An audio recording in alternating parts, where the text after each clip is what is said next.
Court is in session. It's time for the doctor's court. I didn't do it.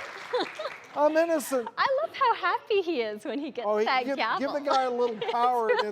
These cases today, though, docs, lots of angles to them. What started as a romantic night out on the town ended in court after a meal of lobster and raw oysters sent a couple to the hospital. Within hours of the meal, couple showed classic signs of food poisoning, vomiting, diarrhea, but that's not why they're making headlines. They claim the oysters left the husband paralyzed for months. They sued and won $6.7 million.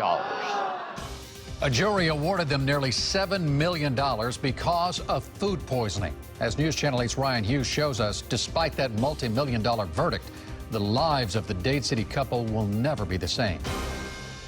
Angel and Maria Martinez regularly made the trip from Dade City to Hillsborough County to enjoy Lobster Haven Seafood Market. Both Angel and Maria fell violently ill. Angel's sickness got worse. His immune system, in response to this infection he got from the seafood, was eating into his nervous system. The restaurant's insurance company wanted to give them a mere $20,000 to settle. But with more than $300,000 in medical bills, the Martinezes said no way and got representation. We talked to attorney Brandon Cathy, who was part of the team that tried the case and helped secure a $6.7 million verdict. When the jury verdict came back, both of the Martinezes had tears streaming down their face. A person who answered the phone at the restaurant told me, quote, "It's still ongoing, so we're not allowed to talk about it." Wow.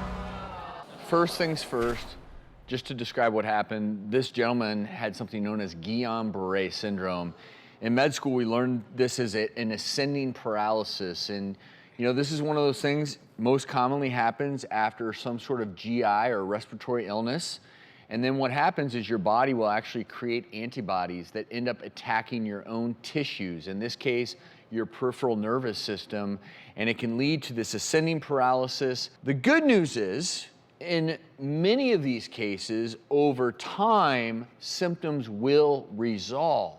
But it is not surprising that the food poisoning actually potentially, I'm not going to say it did or didn't because it's impossible to prove with 100% certainty, but it makes sense that possibly raw seafood would lead to this. Possibly, but this is not what we would assume. The type of organisms that you're most likely to find in shellfish, especially raw shellfish like oysters, is not an organism that typically triggers Guillain-Barré syndrome. So in my mind, the causation, I don't know, is there. And you know what? The restaurant admitted, yes, you probably got sick, the food poisoning part in our restaurant. So I'm assuming that probably other clients also got sick as a result of what they were serving over a period of time.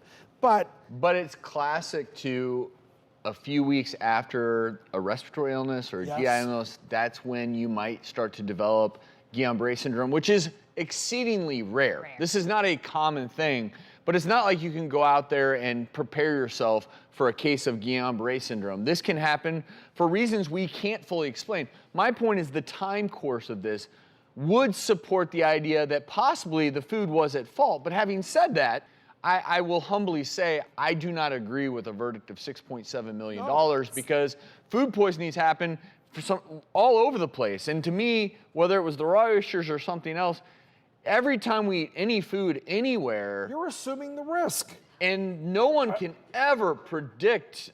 Guillain-Barré syndrome is not something where it's cause-effect, where, you know what, I'm sorry, but you ate some raw meat, for instance, and got sick.